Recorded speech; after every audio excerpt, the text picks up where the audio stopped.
Oui, oui, oui, la caméra, oui. Salut, c'est Vincenzo. J'ai ressorti le caméscope Sony, là. Regarde la caméra, le retour. C'est une caméra que j'ai depuis fin 2012. Avec un petit fisheye qui envoie pas mal. Aujourd'hui, on va parler des Annie Awards. Parce que vous savez, les Annie Awards, c'est un peu... si j'aime pas comparer ça, parce que c'est pas pareil. L'équivalent des Oscars ou les Césars. Non, les Césars, du coup, parce que c'est français. Ou les Grammys, mais pour l'animation. Une année qui a été assez riche, on en a déjà parlé dans le récap. On va vite fait en parler, survoler certaines catégories. Et puis après, on va développer sur autre chose. Quelque chose dont je voulais un peu partager, parce que c'est grave intéressant. Mais voilà, mais... D'abord, on va parler des Annie Awards. Alors, il faut savoir que c'est pas que j'improvise cette vidéo. Hein. La vidéo, elle avait déjà été tournée hier, mais je sais pas, j'étais un peu blasé. Ah, ouais. En fait, ça me parle pas vraiment. D'accord. Bon, bah, ok. Je la refais et je suis content, moi j'ai le... Donc on va sur le site des Annie Awards, c'est la 50e édition cette année. Donc ça prend place 20 février si je dis pas de bêtises. Forcément, ils donnent les nominés un mois avant. Dans le lot, il y a pas mal de choses qui ont été nominées déjà dans le Best Feature, donc le meilleur film, le meilleur long métrage de l'année. On va avoir Turning Red, du coup la coprod Pixar Disney, le Pinocchio de Del Toro. On va avoir aussi Le Chapeauté 2 qui est sorti récemment en salle, The Sea Beast de Netflix et Wendell and Wild de Netflix. Bah, du coup, sur les 5 films, si j'arrive bien à compter, j'en ai vu que 3 du coup. Étant donné que Sea Beast, j'ai pas été le voir à Annecy quand il était diffusé et je l'ai toujours pas vu sur Netflix. Et Le Chapeauté 2, je n'ai toujours pas été le voir parce que bien sûr, il faut aller se motiver, il faut aller au cinéma, ce qui est une chose qui m'effraie un peu. Qui devrait gagner ?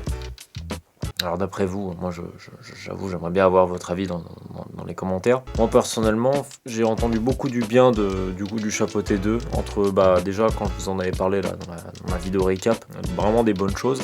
Après, on m'a dit que scénaristiquement parlant, c'était pas non plus un truc fou. Voilà, bon après, est-ce qu'on en attend beaucoup d'une suite, d'un spin-off de base? Non, mais bon. Moi je dirais que Pinocchio c'était quand même vraiment cool et le twist sur l'histoire par rapport au Pinocchio tel qu'on le connaît, celui qui a été popularisé par la version Disney, que du coup Del Toro là a produit cette année pour Netflix, est vraiment très sympa. Puis forcément le côté où il y a Mac L sur le projet, ça joue beaucoup. Donc non, franchement, moi je dirais Pinocchio dans cette catégorie. Après dans les indie features, j'ai juste vu Ino, donc je peux pas trop citer pour parler tout ça, mais pourquoi pas. Et après, qu'est-ce qu'on peut parler aussi de la catégorie pour les meilleurs épisodes. Cartoon du coup, Children. Je pense que c'est la tranche des... Children, c'est genre 6 à 16 ans. Imaginons. Il y a que The Howl House que j'ai vu, donc pareil, je peux pas vraiment en parler. Pareil sur la catégorie pour l'animation pour adultes. Ouais. En vrai, c'est intéressant.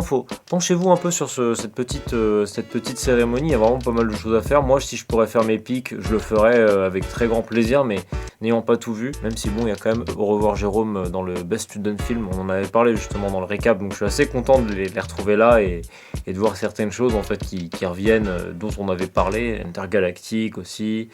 Encore Turning Red, Bad Guys aussi, très sympa sur plein de catégories. Donc n'hésitez pas à regarder, il y a vraiment des trucs cool. Et même pour les personnes qui regardent pas forcément de l'animation, il y a peut-être certaines choses qui vont vous surprendre de les retrouver là. Et les awards personnes exemplaires dans l'industrie vont être donc donnés à Pete Docter, donc connu pour avoir une grande place chez Pixar. Evelyn Lambert, là j'ai pas de nom ce que Evelyn a fait, mais j'aimerais bien le savoir. Craig McCracken, donc gros big up à Craig évidemment. Donc ouais, Annie Award assez intéressant. Et aussi du coup voilà, je voulais basculer sur ma prochaine vidéo donc là qui va sortir. Je veux pas révéler le sujet, je veux pas trop spoil ou quoi que ce soit, mais c'est une vidéo qui m'a demandé un peu plus de temps que prévu. Oula, c'est une vidéo qui m'a demandé un peu plus de temps que prévu parce que déjà elle va être assez longue en termes de mots. Ça fait le double des nombres de mots que sur la vidéo sur Parappa, donc j'imagine on va être sur du 40 ou 30 minutes. Bref, je sais pas, peut-être que je parle trop vite et peut-être que ça va être plus court. On verra, I guess. Ce que je peux dire en tout cas par rapport à cette vidéo là, c'est que je suis vraiment content de ce que j'ai réussi à en sortir. Je vais pas prendre la peau de l'ours ou en dire direct, voilà, ça a pété 3 pattes à un canard, c'est sûr. Mais je suis assez confiant. Néanmoins, j'ai voulu expérimenter cette vidéo et m'aider de ChatGPT, donc ces solutions d'intelligence artificielle, en vue de toute l'ampleur que c'est en train de prendre dans l'industrie, les bons côtés comme les mauvais côtés, et du coup je suis obligé aussi de parler de tes mauvais côtés. Je me suis dit que c'était intéressant d'expérimenter, mais c'était peut-être pas un truc que je remettrai à nouveau à l'usage sur mes prochaines vidéos. Non pas parce que, je sais pas, dans le fond, le concept en lui-même, l'outil en lui-même est vraiment cool et on va y venir, mais plus pour une question d'éthique. Des gens en général, donc les intelligences artificielles, c'est pas des trucs qui sont faites d'elles-mêmes, on peut pas créer une IA comme ça. Souvent c'est des IA qui vont se reposer sur des données déjà collectées et aussi des données qu'il faut filtrer. Et ça, c'est deux points assez importants qu'on va aborder. Pour le côté collecte, moi, ça me pose problème sur tout ce qui va être IA qui va jouer sur le côté graphique. Vous savez, les IA qui vous permettent de générer des images, etc. Celles-ci, souvent, vont collecter beaucoup d'images auprès d'artistes qui ne veulent pas forcément qu'on reprenne leur travail. Ça revient un peu à faire, pas du plagiat, mais presque en fait. Ouais, sur l'éthique, c'est un peu bizarre. Donc moi, j'avoue que dès que j'ai eu cette idée-là, j'ai un peu le temps de performer ou de faire des tests sur ces sites-là. Je suis bien conscient que ça, apparemment, c'est vraiment bluffant. Mais du coup, ça m'intéresse pas parce que j'ai pas envie de mettre au chômage plein d'amis artistes qui font des superbes travaux et que une machine pourrait prendre en main. Et aussi, j'aime bien aussi les dessins où les personnages, ils ont 10 doigts ou ils ont 8 doigts, mais pas qu'ils en ont 15 ou 6 là et 4 là. Parce qu'aujourd'hui, c'est le gros problème des IA. Pour la deuxième partie qui est plus sur le côté collecte de données, mais aussi surtout sur le filtrage de la collecte des données. En fait, aujourd'hui, ces IA, contrairement à moi ce que je pensais, il n'y a pas d'algorithme en fait qui filtre qu'est-ce qui est une bonne ou une mauvaise information. C'est souvent sous-traité auprès de sociétés. Il y a le Time qui a fait un superbe article là-dessus qui parle un peu du cas de ChatGPT. Un article qui est sorti quand même, je crois peut-être 5-6 jours après que j'ai pensé avoir vraiment fini d'écrire ma vidéo, sur le mauvais conditionnement et du coup le sous-traitement du filtrage de données qui est donné à des sociétés qui non seulement abusent de certaines situations financières, certains pays qui n'ont pas un même seuil de revenus minimum, mais en plus de ça, du coup profiter de personnes peut-être inconsciente des dangers d'internet et peut-être un peu moins, je dirais, mis au courant par le côté toxique des choses, de savoir ce qui est bien ou pas bien, d'abuser de personnes qui vont peut-être pas avoir accès à des soins de santé mentale ou quoi que ce soit. Enfin du coup c'est la société qui a la tête de ChatGPT, j'ai oublié, c'est OpenAI, qui sous-traiterait auprès d'une autre société. De toute façon je mettrai l'article dans la description, auprès du coup d'employés kenyans. Je trouve que c'est vraiment très très bas et qu'aujourd'hui on pourrait vraiment faire mieux en fait, et c'est pas la première fois que ça arrive, hein. Je dis pas en mode oh là là j'ai fermé les yeux ou quoi, parce que pareil Facebook fait aussi déjà pas mal ça et c'est déjà pas mal pris des remarques. Il y a eu pas mal d'articles qui ont été écrits là-dessus par rapport à tout ce qui est de la modération des statuts sur Facebook, etc. Alors bien que là le sujet je l'évoque, on s'éloigne un peu de Tounesque et de parler d'animation ou quoi, moi ça me fait très peur parce qu'aujourd'hui beaucoup de gens commencent à se dire en fait c'est l'avenir, peut-être qu'aujourd'hui on va compter que sur ça, etc. pour créer des choses. Pour le coup l'animation peut être directement impactée étant donné que c'est un milieu créatif qui est à la fois concerné par l'écriture et du coup le fait de pondre des dessins, pondre de l'art, que du coup il se pourrait qu'un jour des concept art ne soient plus faits par des personnes qui sont payées ou pas payées. Pareil, on avait parlé du travail spéculatif sur une super vidéo que j'avais fait en motion design avec l'aide de quelques amis sur ma chaîne perso, travail spéculatif, mais du coup aussi il y a des personnes qui du coup même pas vont avoir la chance d'être payées pour ce genre de choses là, parce que ça va être une intelligence artificielle qui vont prendre leur place. Voilà, c'est assez badant. Je dis pas qu'on tombe dans une dystopie ou quoi, parce que c'est pas non plus l'idée, mais de quand même faire super attention comment on pourrait employer ce genre de choses là. Et moi en tout cas voilà, je voulais dire, je me suis pas mal aidé de ces outils là, bien que je suis content du résultat. Il y a beaucoup de choses que j'ai réinterprété, réécrit. Je dirais pas que c'est ça qui a écrit ma vidéo, faut pas croire, il y a quand même beaucoup d'analyses et de choses qui ont été données à ces outils que j'ai volontairement envoyé, parce que ChatGPT c'est littéralement une plateforme où on peut aussi discuter avec cette intelligence et lui dire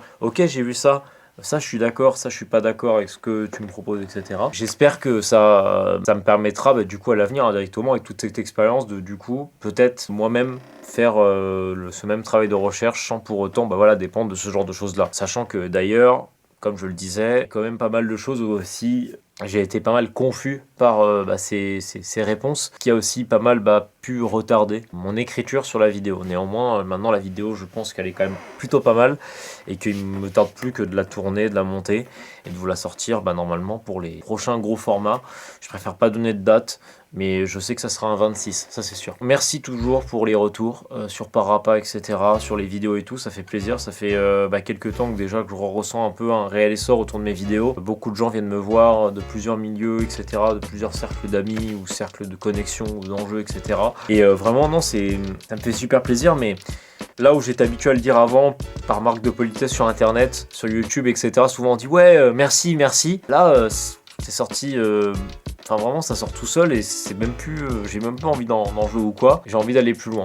Et en tout cas c'est sur ce dont je me lance et j'espère que la suite va vous plaire et que évidemment on se retrouvera très vite pour de plus en plus aller sur des grandes lancées. Et voilà, 2023 ne fait que commencer. Bienvenue en 2023 encore une fois. En juin, il y aura Annecy. On va avoir peut-être une nouvelle génération de créateurs dans le milieu de l'animation qui va débarquer. Peut-être de nouveaux formats, etc. Pas mal de choses. Je sais pas, je reste assez optimiste.